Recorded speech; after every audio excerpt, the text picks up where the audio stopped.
A very good afternoon to you and welcome to another exciting episode of the Chick Chat right here on your favorite TV station. Nndivhaleni Netshiavhela. I am excited today because I am joined by a lawyer, an activist and an all-round awesome human being. We are coming to you live from the View Guest House in Tembisa. Do check them out on Facebook and Instagram for an awesome statement.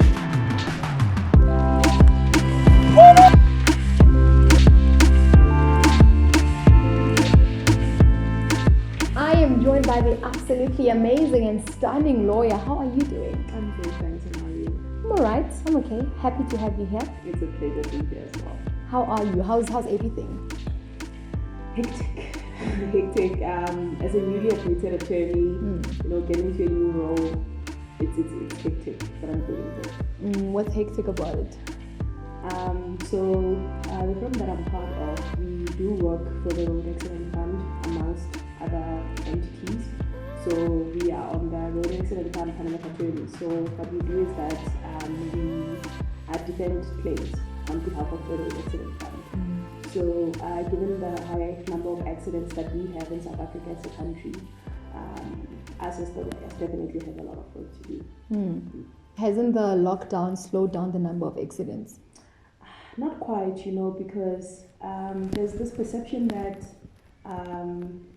accidents are influenced by alcohol, for example, and not taking away from that, but I feel like there's so much more that gives rise to accidents. And accidents are not just between two cars. It can be with a pedestrian, it can be with a tree, it can be with anything. So there were quite a lot of accidents happening even with the lockdown. So yeah. I want us to go back to primary school. You were like the superstar of education, of intelligence. Apparently you used to get accolades for being the smartest. Yeah, I don't, not taking away from the fact that I'm smart, but I wouldn't particularly consider myself a genius. Those were the glory days. A lot was happening at that time. So yeah, it was a good time in primary. One thing I know about geniuses is that they never say they're geniuses. So this is evidence that she is a genius. And you used to do music in primary school. You used to play the clarinet and the recorder. Yes. How was that? And would you go back to doing music? Yeah, it was definitely a great experience because, at that young age, I feel it's definitely like a privilege to get access to those kinds of instruments or like exposure to that kind of an environment, because for me particularly, I believe that I use like music as an escape from everything. So being able to play like an instrument is very, I've lost the word, but yeah, like it calms you and soothes you away from the noise and the stress. And of late I've developed an interest in guitars. I've actually bought one, but I'm still learning to play. So yeah, very much still interested in music. Can you sing? Yeah. Can you sing for us? Maybe later. Well, you're not the one who was asking our sound lady our camera person to sing. Maybe later. Okay. Later, yeah. Okay. And you went to study at UJ at the University of Johannesburg. Yes. Do you remember when you got lost in Johannesburg? Yeah, I do. So what happened is that in matric, we used to have to go to Joburg a lot because we would want to not miss like opportunities to get exposure to like the university life. So whenever there would be like an open day or like an NSFAS initiative or etc., we'd make sure that we are there. We got into trouble for it a lot. I remember our teacher, they made us clean the whole school. The following day, because we bunked school, I think it was a Wednesday, and then when we came back on Thursday, we never attended class. They made us clean like the whole school for that. So what happened was that we went to Joburg with like limited funds, and then had to walk from Auckland Park to Park Station. So along the way, we got lost for some reason, but then we found our way back and then got home safely. And from then on, you got a sponsorship to go to the US. Yes. How was your time there, and how has that experience impacted the person that you are today? So I feel very privileged to have been afforded the opportunity to go to the US as young as I was, because I feel our generation is a generation of firsts, you know. I was the first person to go to university from my home, and then I was also like the first person to go to, or to even get on a plane in my family, you know. So at that experience on its own, I feel like it's greatly shaped the person that I am, because it was a leadership conference, and then we were impacted like a lot of skills on how to conduct yourself in any profession, generally like as a person. So we got to interact and meet like a lot of powerful and influential people within the US. So it was a very great experience, and I think what I took out of that was that you need to be true to who you really are. You know, never ever dim your light for the benefit of other people. Be Nthabiseng as the Nthabiseng that you know yourself to be. And if you're not at a point where you know who you are, always strive to get to that point, you know, because there's nothing more to life than being true to who you really are. I love that you speak about being true to who you are, because in Matric you posted a picture and you captioned it "Future Advocate Madikwe." I found that so inspiring that you spoke live into your life. So what my journey with law is just bizarre, because I remember in grade 10 in life orientation, that's where we first like got exposure to like different careers. So what would you, because you know when you're a child you just say things like off the top of your head. I want to be a doctor, I want to be a teacher, I want to be a police person. So I'd always like play around with those careers. But then when I got to grade 10, I got exposure to the law, and I think I was watching this TV show. Can't really remember the name. I think it was Sokulu and Partners on SABC One. I loved it. Seemed glamorous. I was it. like, wow, these guys, like I want to be a lawyer now, you know.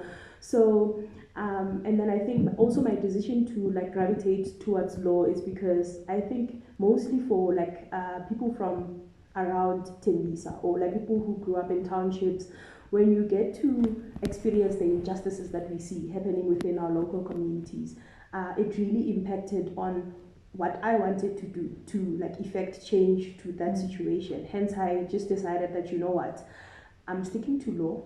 I made sure that the marks that I got in grade 11 would guarantee me a spot in university, you know, and then worked hard throughout Matric, and then got into UJ, which was the only university that I had applied to, by the way, and law was the only course that I also applied to. So that's how much I actually love the law. Sure. You didn't apply for anything else? No. Hectic. Risky. Yeah, hectic. Really risky. I think when you know, man. You know, people always ask me that if you were not doing law, what else would you be doing? And I struggle so much to answer that question, because I honestly don't see myself doing anything else. This is where I've always wanted to be. And now that like I got admitted, the world's an oyster. I can do anything with this degree. Got admitted as an attorney. Yes. And that was very challenging for you, because Johannesburg was packed, Pretoria was, and you had to drive down to Mpumalanga, Eswatini, to be admitted. How was that journey? So what actually happened was that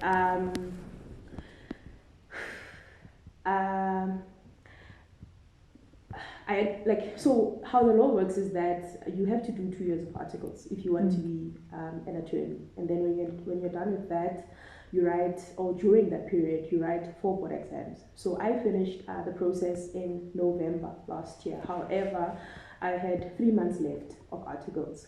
So spaces are going quickly, dates are getting scooped up fast at Pretoria High Court and Johannesburg High Court. So I consulted with one of my bosses, and they actually suggested the idea that I go to Mpumalanga, because the court that side is not that busy. However, I ended up getting admitted in Pretoria actually, because it was just going to be strenuous for me to scoop up the whole family and take them to Mpumalanga just for 1 day of admission. So I decided that, you know what, I'll ride it out, I'll wait, however long it takes, which is not long, lucky enough, and then I got admitted in May here in Pretoria. And you had to readjust at work. Yeah. How has that been? It's an amazing experience, because I give a lot of credit to my boss. She can train people. So it's that instance that she knew where I was ultimately going to end up. So she prepared me for this role for over a year. So she would expose me to what it means to actually be an attorney at an earlier stage. So when I got admitted, it wasn't even a matter of transitioning. I already knew what I had to do, you know. So transition wise, I can't say it has been hard getting used to now being an attorney, but obviously the work dynamics will change. You know, people will stop seeing you or have to transition from regarding you as a candidate attorney to now being an attorney.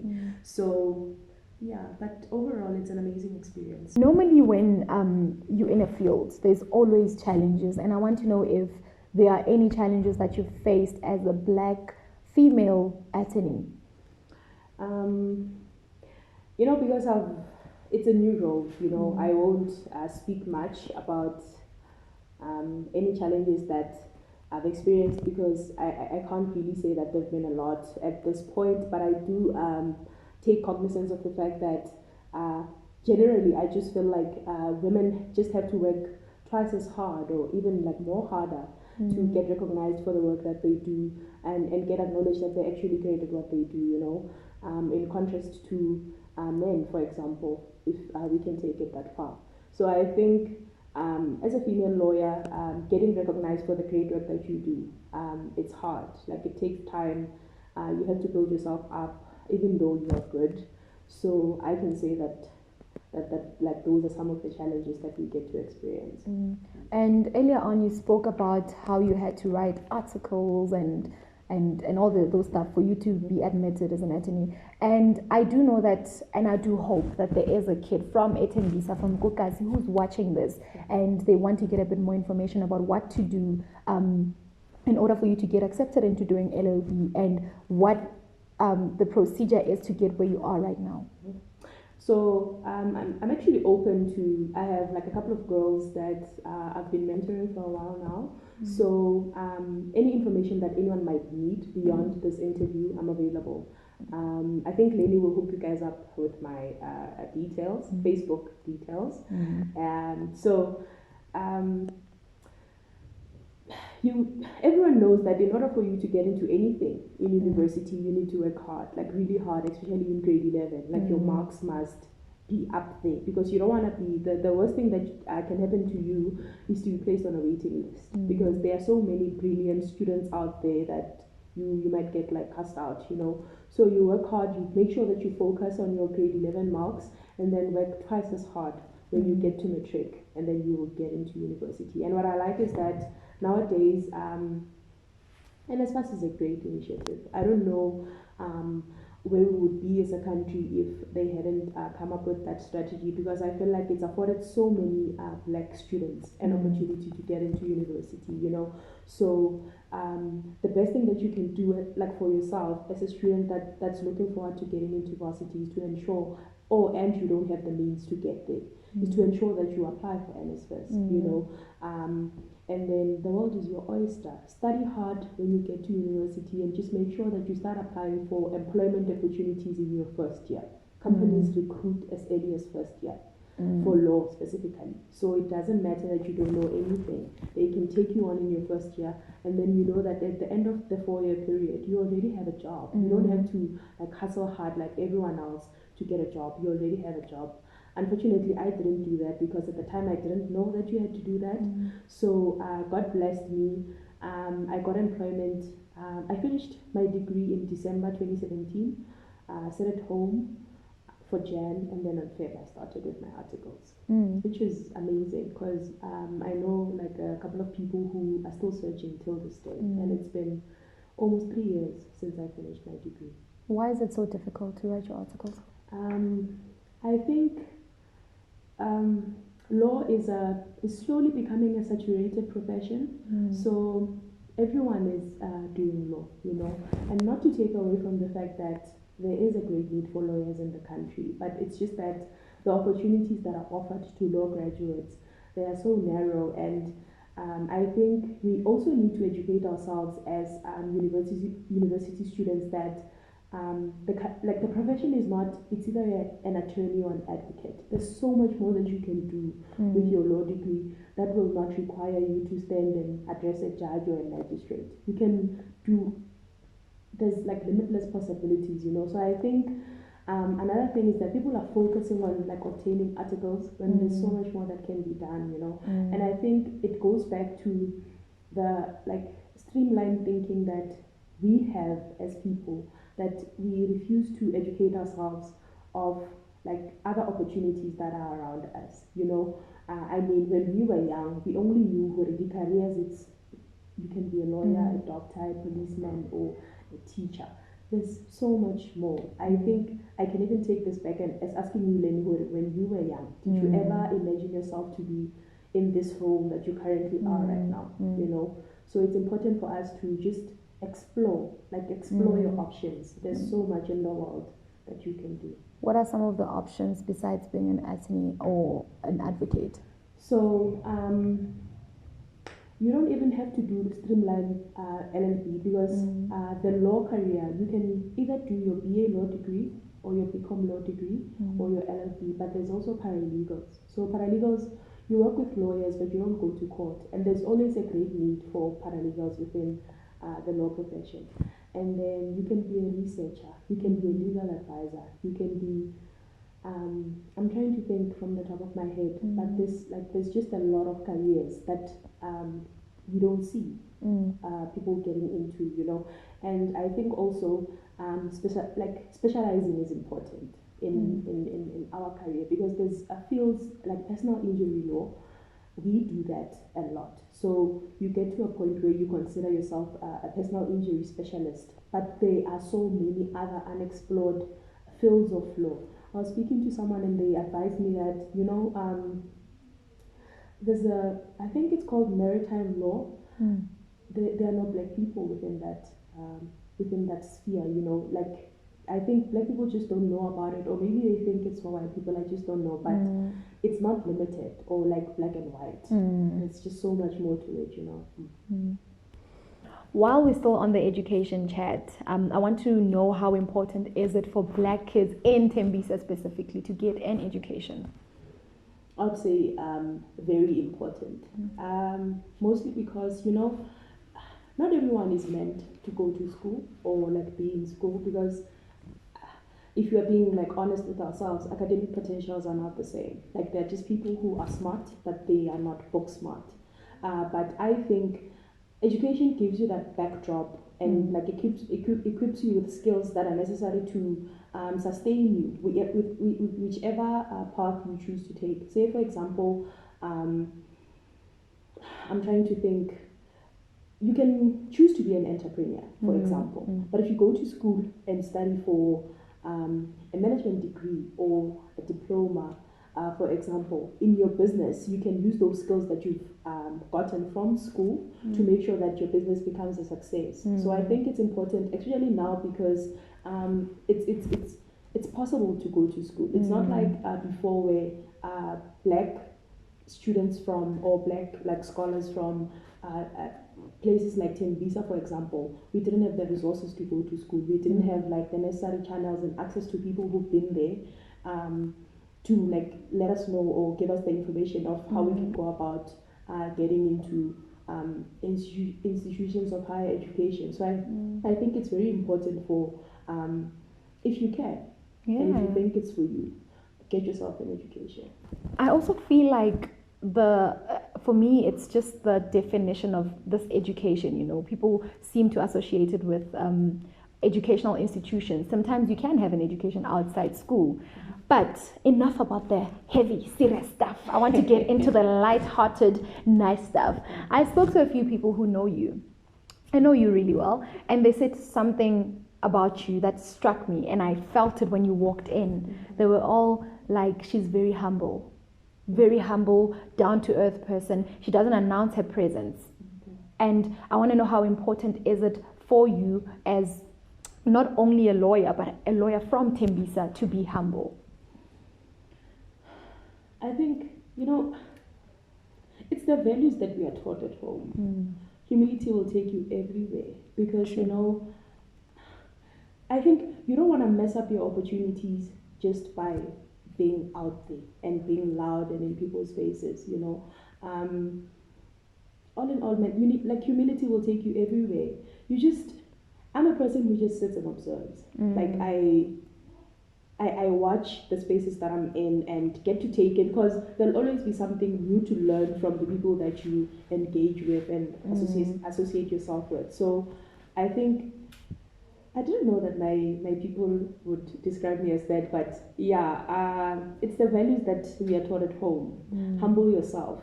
There's always something new to learn from everyone that you engage with. So yeah, that's what it is. And I spoke to somebody really special to you. Okay. I obviously won't say the name, but I spoke to him, right?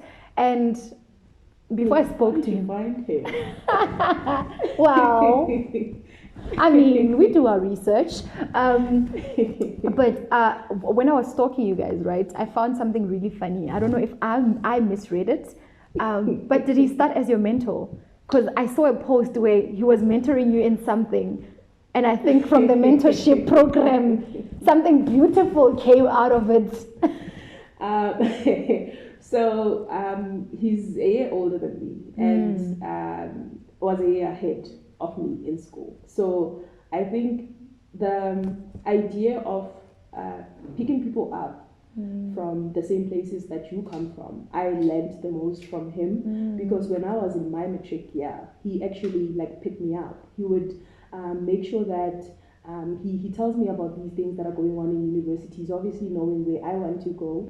So he even went as far as paying for my NBT test when I was in school, in matric. So yeah, he started off as my mentor, and I think he's always loved me. It's just that, you know, I was a tomboy in high school and I was just mising him the entire way. But yeah, as soon as I finished school, it just happened. It happened. Yes. And he said something special about you.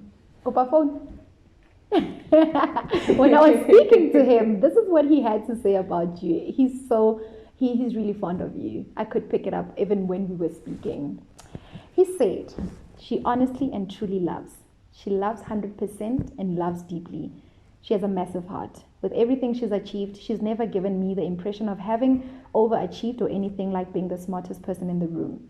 She's always been loving, very humble, very smart, and always willing to learn. And with me, I got to see her grow outside of academics.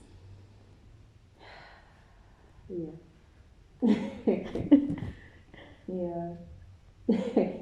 No, promise. We've been together for so long. I think it's our 7th year. So the transition from high school student to university to articles and now finally a degree. So wow, that's so wow, it's heartwarming. I'm at a loss for words. I don't know what to say, but I can see. Thank you, Leni. I can see. I don't want to cry, so thank you. Cry. We've got tissues. Thank you very much. That was heartwarming. Wow. Where did you find this person? Well, we got our ways. We have our ways at Tembisa Content TV. And I want to know what the future looks like for you and him. Are we calling you Mrs. Can I say the surname? They won't know who it is. Please ask him about that. I think he's the only person that can answer that. Yes. Do the right thing. Please, if you're watching this, do the right thing. I want to know how the future looks like for both the relationship. Are we calling you Mrs. Mufukeng anytime soon? And in the law faculty, where are we going? Well, I'll answer the one that I can answer. Mr. Mufukeng will take care of the rest. But, you know, I can't emphasize it enough, Leni, that the world is your oyster. I think I'm at a point where I still need to rediscover who Nthabiseng is within the legal fraternity. So I haven't quite made up my mind yet about where this is going. But I know that the future is going to be great. No question about it. I'm not even worried. I know that this is not the last time we'll sit and chat like this. Absolutely. So, yeah. With that being said, yeah. Right? Yeah. Yeah. He's watching. Yeah, he wanted to come through actually. Oh, he's so sweet. He's very fond of you. I love that. Oh, man, I blush. My cheeks hurt. I mean, with that being said, we have come to the end of the show, but we do keep it alive on social media. It is Tembisa_CTV on Twitter and Instagram. We are also on Facebook. It is Tembisa Content TV. Do not forget to use the hashtag The Chick Chat with Lenny. Until next time, Mukororo Kova.